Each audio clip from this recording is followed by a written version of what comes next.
Whole place is shutting down. Hope you've seen the live. 40 minutes of liveness. It was chaos. It was chaos. Loved it though. Keep the comments coming. Like, comment, share, subscribe. Geordie Journal stuff. Me and Jordan's had a good chat on the live, so I'm going to come to Dom first. Thoughts on the game? Thoughts on what Eddie Howe had to say as well? Yeah, it's that old cliche, 2 points drop. Newcastle started the game relatively well. I thought they were on the front foot, took the lead. Good goal through Alexander Isak.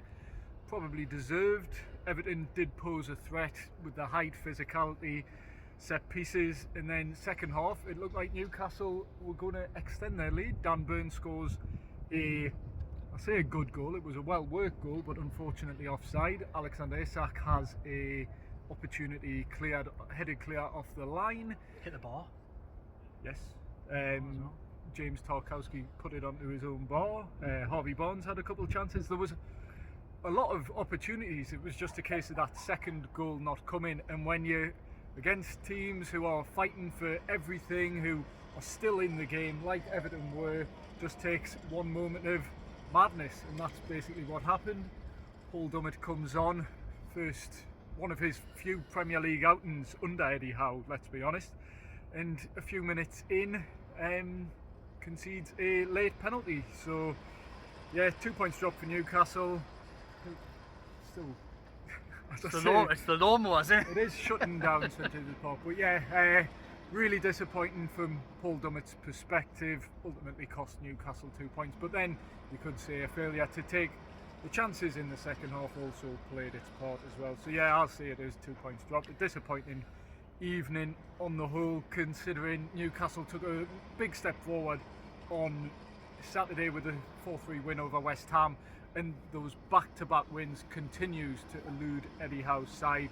And really, if Newcastle are realistic about finishing in those European places, top 7, top 8, you need to be winning back-to-back games, especially at home, especially against a team who are fighting relegation, who haven't won in 13 games now in the Premier League, which is a club record for Everton. You need to be winning these games. Newcastle had the opportunities to do that and didn't. Okay, one moment of madness you can't really legislate for, but that's the situation. Can you? Well, let's just dive into it. Like, I was going to sort of give my thoughts on Everton, and I thought quite briefly on that, before bringing us both in on this thought. I've got a question.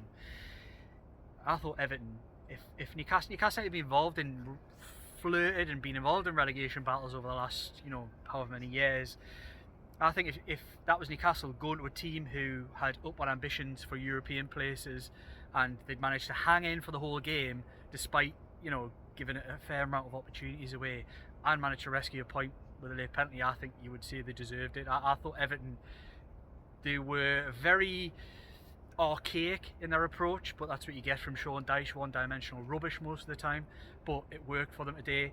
And it was always going to be balls in the box, it was always going to be set pieces that caused Newcastle problems, and they just did that. My question, so you mentioned it there, you can't legislate for things that happened. It's a silly individual error. It is what I mean.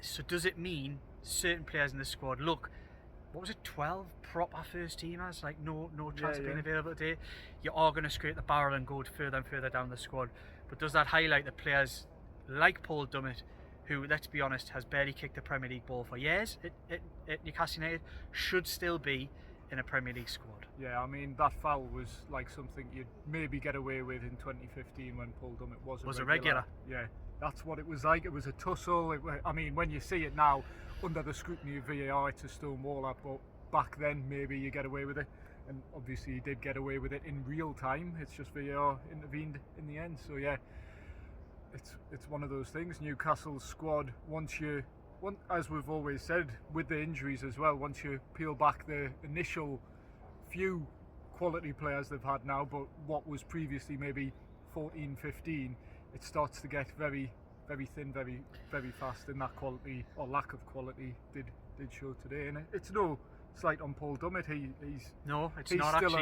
He's still around. He's going to put in as good as he gets, and Eddie Howe came out and praised Paul Dummett actually, but did admit it was a clear penalty, and it's just unfortunate that Newcastle are having to turn to these players who are ultimately championship players Yeah. at best when they're trying to compete into get back into Europe once I was again. going to say it's not their fault they're still around, is it really? Well, It's not Matt Ritchie's fault that he's still being relied upon to have to be on benches. It's not Paul Dummett's fault that he's been thrown into a game totally cold, having barely kicked the ball in the Premier League for years, and thrown in at a high speed, top level football match. It's no surprise that mistakes like As a that come. defender as well, it's even Emil harder. Kraft's the same. I thought at the weekend that was a big sign. Bloke's barely kicked the ball in the Premier League for 2 years. His first start. in 2 years. And questionably, even when he was able to kick the ball in the Premier League for Newcastle United, probably wasn't good enough anyway. Newcastle having to rely on these players. Sorry, Jordan. And I was just going to say about the likes of your Paul Dummett, etc. I think Eddie Howe in many ways has pretty much admitted that he kept a player around like Paul Dummett because of his leadership behind the scenes. I don't think, look, and he's given him a new contract, so he always run the risk, but I don't think Eddie Howe's foreseen 12 injuries for Paul Dummett to be coming on late in the Premier League game. I think it all comes back to that unprecedented amount of injuries.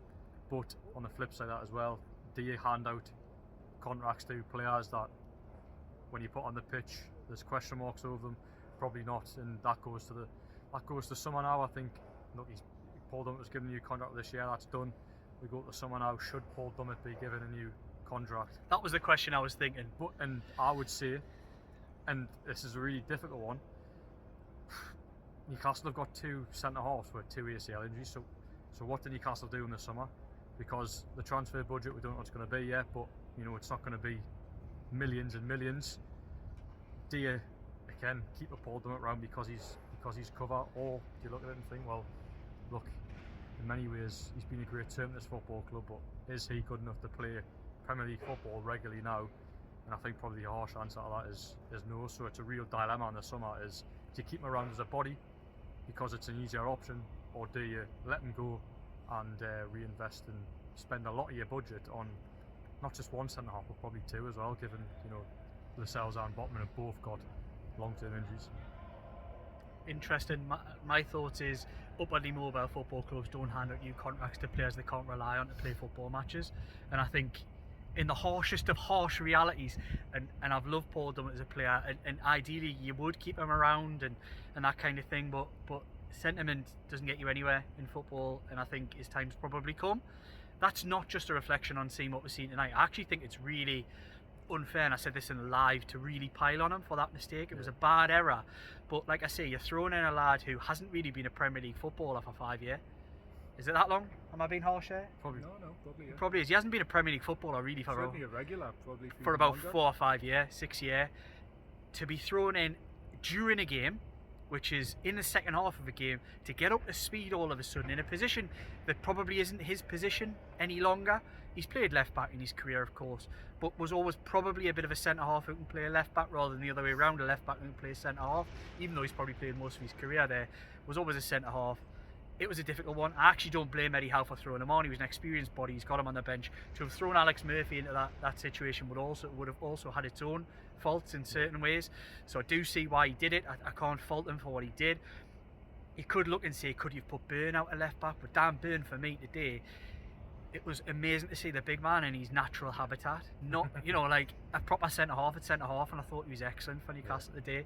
So do you take the bloke who's the best player on the park in many ways and put him at left back because he's more used to playing there, and put Dummett at centre half? Again, I can't really criticise Eddie Howe for not making that adjustment. I think he probably did. He can only play with the cards that he's got, and in this respect, and again when he's having to throw Matt Ritchie on, who got a goal the other week here, the cards at the moment aren't really good enough at Premier League level, especially not an upwardly mobile football club. That needs to change. Sentiment only takes you so far in football. Winning teams don't have too much sentiment about them. You only have to look at the biggest winners of last season, Man City, and if somebody wants to go, if they want to move, they're gone. It's just things that happen in football clubs, and I think probably the time's come for certain players. Newcastle aren't going to have the biggest budget, so they're going to have to do a bit of this and a bit of that, and that's where the Paul Dummett new contract thing maybe comes into the conversation. But Dom, I think his time's up. Your thoughts? Because I know you haven't said either way. Yeah. Someone that's not a Geordie Journos fan, but yeah. They never are.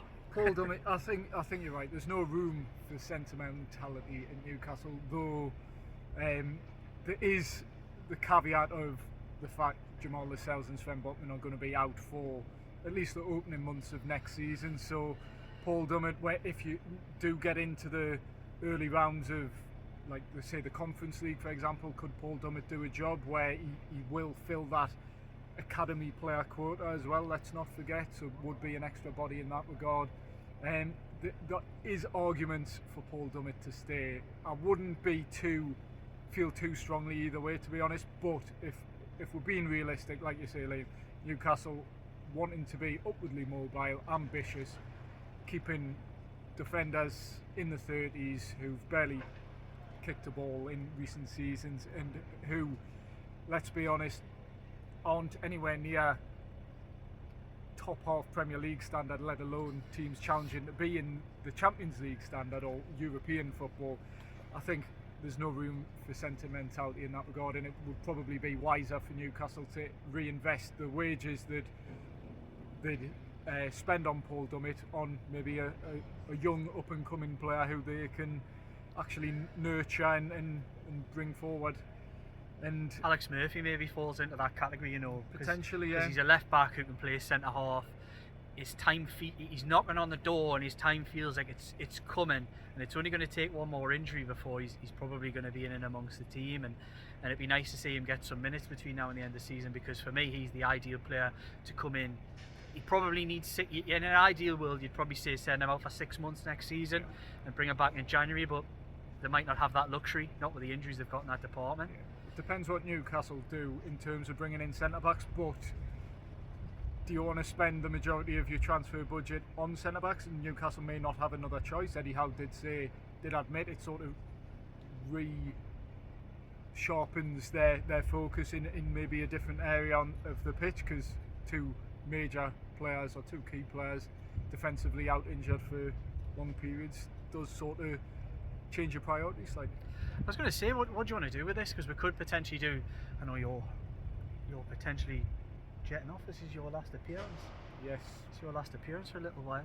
I can always join from the beaches like you have in the past. I like this. We could do something like that where we do the three, we'll do our own videos, but I quite like the idea of maybe separating this off and doing a video where we talk about transfer priorities and the idea of what, in light of the current injuries, what the priorities were. Because I think there was a thought about going for goalkeepers because there's going to be potentially a big turnaround in players in that department. Has that shifted to centre half? You know, what areas in the forward areas in midfield where we think Newcastle need to bring players? Does Lewis Hall start answering left back problems, which could have been an issue going into the summer? I don't know whether we'll hive that off as a separate video or discuss it a little bit here. Up to you guys, really. Right, I thought, let's talk for 5 minutes on that then. Right, okay. So I thought goalkeeper was one of the major, and I thought was potentially one for last summer as well, where if you could have got a certain level, a goalkeeper at a certain level, you would look to maybe change. I think the centre half problems, the injuries, have probably shifted you away from that. If you can get by with patching Nick Pope up and getting him through, you'd probably think, can you save yourself some money there? But in an ideal world, I would have been going for a centre forward next year, another one to play with Isak. And what I mean is top level. I mean like going for an Ivan Toney, somebody like that who can be a backup but play 50% of the games with Isak, they'll both score 20 plus goals in the season, and go for a top class goalkeeper who can not only distribute but sweep and allow them to play that they want to play. I think you're going to have to spend the majority of budget now on making sure you get at least one top quality centre half who's going to give you recovery pace and speed and be able to start every week. That's my opinion. I think you need height as well, to be honest. I think Fabian Schär's not the greatest in the air. I think they almost need a quicker, younger version of a Jamal Lascelles in many ways. Thoughts, Jordan? Yeah, I mean, if we're talking about one position in terms of priority, it's got to be centre half because of what's happened over the last week or so with Jamal Lascelles and Sven Botman. Before that, to be fair, I would still would have said a centre half, because I think for as good as Fabian Schär is, and you know, I've been on Jan called Fabian Schär world class in this Newcastle team, he's not getting any younger. So ideally, you want a player to come in alongside Sven Botman when he's fit and have two young centre halves. And that's one thing Newcastle's defence really lacks, and this goes back to Sven Botman as well. Obviously, he's been playing with a knee injury by the looks of it for several months, but that Newcastle United backline really lacks pace, and I think that's one of the Achilles heels. I think last season it didn't get Achilles heels. An injury. It is, yeah. I'm in the injury mode. Well, on that, who did we see limping past were? Yeah. Well, yeah, Geordie Journal was exclusive. Whether that's an injury or not, but me and Liam were sat in the press box at the end there. Jacob Murphy Could barely walk. comes out. He could barely walk. He was heavily limping. Struggling on the pitch as well. Heavily limping after that horrible, cynical, brutal. Is that not a red card? I know it's cynical, but there was no attempt to play the ball, and he's literally caught him on the worst areas of a catch him. It's right down the back of his leg. I thought it was shocking, but things like that, it almost goes down as a cynical foul. But I thought there was no attempt to play the ball. There was an attempt to harm the player, and for me, that should be a red card, because you say the damage that's done. If Jacob Murphy gets an injury now, you look back to that, it was disgraceful, to be honest. I look, we've seen it happen, but I really thought in that instance, if Jacob Murphy's got an injury, that foul tackle, whatever it was, looks 10 times worse. It felt needless, but it wasn't needless to James Starkhouse, because he felt he needed to do it. But it was, I wasn't happy with it at all. It's 1:30 on Friday, Jordan. Yeah, Them to probably. say, we'll see. Yeah. I might ask him about the title. Yeah, why not? Back on the transfers thing, Dom. The goalkeeper. Obviously, we've talked a lot about the goalkeeper, and Nick Pope isn't getting any younger. To be fair, he's into his 30s now with a second serious shoulder injury that he's had. Do you patch him up? Do you move on? Do you look to get a younger version? And a lot of talk in recent weeks about the likes of Aaron Ramsdale. We know he's got a history with Eddie Howe, and he signed him for Bournemouth and was a big fan of the player. Much younger version, slightly different type of player. Isn't the distributor, obviously was replaced by David Raya to be the distributor at Arsenal, but is an all-round good goalkeeper. Is he the type of, first of all, what is your priority? And on the goalkeeper situation, would someone like a Ramsdale be enough of a step up, in your opinion, to replace a Nick Pope? I'd probably say isn't enough of a step up, but having said that, like, once a player suffers especially a goalkeeper, a serious shoulder injury, and we've seen the sort of devastating impact Nick Pope's injury has had this season, can you risk that happening again? Okay, goalkeepers tend to be rarely injured, but we've seen this season it's had a bad impact. So I would consider signing a goalkeeper, but I would have said that back in January as well. I think Monte Dubravka, probably days are numbered at Newcastle, unfortunately. Wouldn't be my priority though, because you'd think a fit and performing Nick Pope is as good as most keepers in the Premier League. He is, yeah. I think Nick Pope, sorry to interrupt, I think Nick Pope, if you roll the clock back 25 years or 20 years, one of the best Nick in Pope the was world, one of the best goalkeepers in the world, but goalkeeping has changed so much, so has the idea of fullbacks. Why Paul Dummett isn't a fullback in the modern game, or could be in certain ones if he had a bit more pace, I suppose. The centre halves with, I don't know, Pep Guardiola plays with 8 centre halves in the team, doesn't he? Yeah, I think Nick Pope would have been one of the best around. I think if you have unlimited money, you do look at that. It's just one of those things. What's where the priority? Is it a priority when you've already got, if Nick Pope's fully fit, a very good goalkeeper in him? You need centre backs, as Jordan said. Fabian Schär is 33 later this year, out of contract next summer, I believe. Then you've got Jamal Lascelles injured in his 30s as well. Sven Botman again injured. So I think centre back has to be the priority. It wouldn't necessarily have been my priority. It would have been a key area I would have wanted to see Newcastle at least bring one, perhaps even two decent additions in. But I think now it has to be the focus, just because of the injuries. Newcastle can't be playing makeshift back lines like we saw tonight, where you've got Paul Dummett coming on, rare Premier League appearance. Lewis Hall hasn't made a Premier League start since November. Emil Kraft hasn't started a Premier League game since 2022. You can't be going back to that again. It was all very sort of, I don't know. You look 2 years ago. It was a very much like that. Tottenham in Newcastle, and the back line had Dan Burn and Fabian Schär as centre halves. Dubravka goal. Dubravka goal. I thought Emil Kraft played that day, but it was actually Javier Manquillo. Eddie, I can't believe you got rid of Javier Manquillo. and then it was. He was a great servant, wasn't he, Liam? He was. But I tell you what, I tell you what, like, I'm just going to say, like, I think it's an interesting one, giving Emil Kraft a new contract. I think it's an interesting decision.